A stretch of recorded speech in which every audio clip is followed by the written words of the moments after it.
Wow. Thank you. Thank you. Boy, I just want to thank you, obviously, for that Jonah, for that great introduction.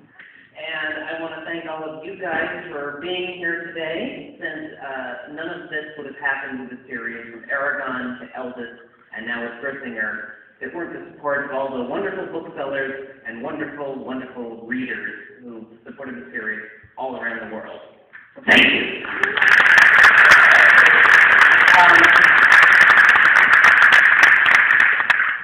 It's really nice when you be standing here and talking with you today and to actually have Grisinger out and published, since I spent almost 2.5 years working on the book. So it's really nice to know that people are actually reading the book and are finally enjoying it after spending that long on a book. There were certainly times when I was working on it when I thought that it was never, ever going to get finished. So, but it did. And in fact, even though Grisinger isn't the last book in the trilogy, well, I guess it's not a trilogy anymore, is it?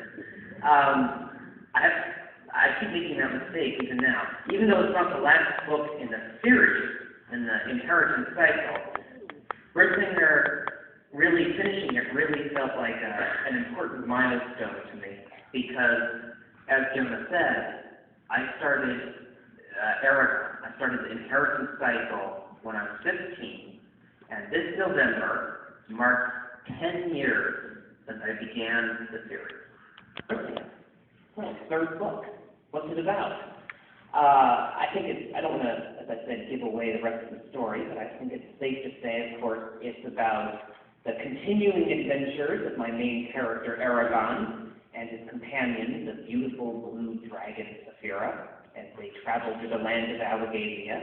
And there are duels and dragons and battles and villains and romance and all of the stuff the story needs. But I really just tried to have fun writing Grisinger. I mean, it was a tough process at times. I got a little bit of writer's block near the beginning of the book, so in order to shake things up, I stopped working on the computer, and I went and I started writing by hand. And I used an ink-dipped pen on parchment paper, and I wrote a good third of the book that way. And it was wonderful. It felt so nice and stuff, but the only problem is my writing is so small. My mom was typing in the pages for me, and an average page, like in one of the books you have, has maybe 450 words on it. One of my pages had about 2,000 words on it. So my mom came to me and she said, we have to stop this. I'm going to go blind. And that's when I went back to writing on the computer. But overall, I just tried to have fun with the book. For example, I have the character who reads here is the character of Angela the herbalist, who some of you may know I actually based on my sister, Angela. Fortunately, she has a good sense of humor, or else I wouldn't be standing here right now. Another thing I had fun with is I came across an Icelandic name. This name was a really fearsome Icelandic warrior who was in one of the Norse sagas I read a few years ago. And I liked his name so much, I named a dwarf after him. A male dwarf, a warrior, and his name, this is a real name, I kid you not, his name is Flossie.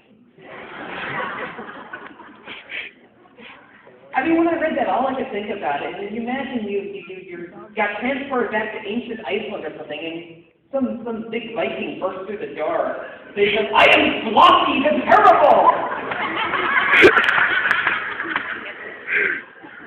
Doesn't work.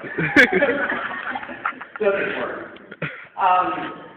So writing Grisinger was a great experience, and I think I learned a lot from writing the first two books, and I tried to put that knowledge to use in the third book and do some things that I hadn't done before. Trying to make the characters, grow them a little bit more, get deeper into their emotions and also the world itself. For example, one of the things I did was I wrote a few chapters from the dragon Saphira's point of view, which I'd never done before. And it was actually kind of scary when I started thinking about writing the chapters, because